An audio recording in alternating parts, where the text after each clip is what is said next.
നീ നിന്റെ കൈ കഴുത്തിലേക്ക് കെട്ടപ്പെട്ടതാക്കരുത്, പിഷ്കനാകരുത്.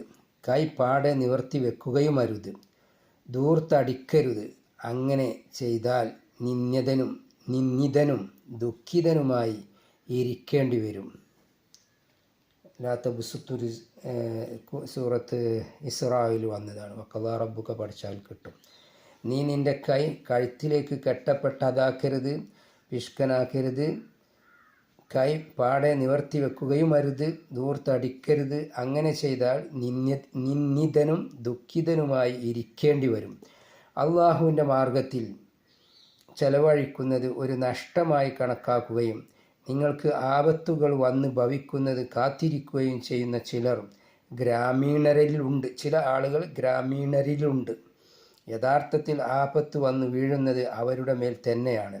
അള്ളാഹു എല്ലാം കേൾക്കുന്നവനും അറിയുന്നവനുമാണ്. കഴിവുള്ളവൻ അവൻ്റെ കഴിവിൽ നിന്ന് ചെലവഴിച്ചു കൊള്ളട്ടെ. ആരുടെ മേൽ ആഹാരം കുടുസാക്കപ്പെട്ടിരിക്കുന്നുവോ അവൻ അള്ളാഹു തനിക്ക് നൽകിയതിൽ നിന്ന് ചെലവഴിക്കട്ടെ. അള്ളാഹു നൽകിയതല്ലാതെ ചെലവഴിക്കാൻ അവൻ ആരെയും നിർബന്ധിക്കുന്നില്ല. വിഷമത്തിനു ശേഷം അള്ളാഹു ആശ്വാസം കൊടുക്കും. വിശുദ്ധ ഖുർആനിലെ 65-ാമത്തെ അധ്യായത്തിലെ 7-ാമത്തെ ആയത്ത് പഠിച്ചാൽ ഈ വിഷയത്തെക്കുറിച്ച് മനസ്സിലാക്കാം.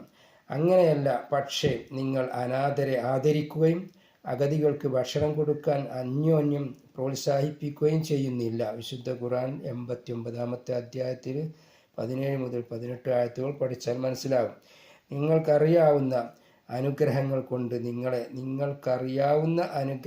കൊണ്ട് അറിയാവുന്നവ കൊണ്ട് നിങ്ങളെ സഹായിച്ചവനെ നിങ്ങൾ സൂക്ഷിക്കുവിൻ.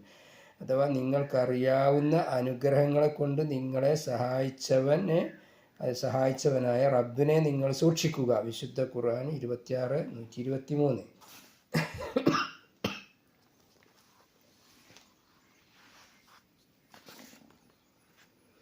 നിങ്ങൾ അനന്തരാവകാശ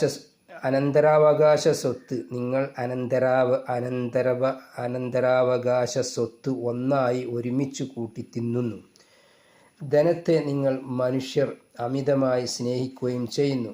വിശുദ്ധ ഖുർആൻ. ചിലപ്പോൾ സ്വത്തും സുഖവും നൽകിയും മറ്റു ചിലപ്പോൾ ദാരിദ്ര്യവും കഷ്ടപ്പാടും നൽകിയും അള്ളാഹു മനുഷ്യനെ പരീക്ഷിക്കും.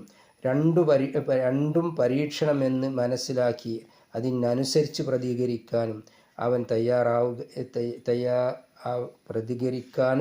തയ്യാറാവുകയില്ല. സ്വത്തും സൗഖ്യവും ലഭിച്ചാൽ അള്ളാഹു എന്നെ ആദരിച്ചിരിക്കുന്നു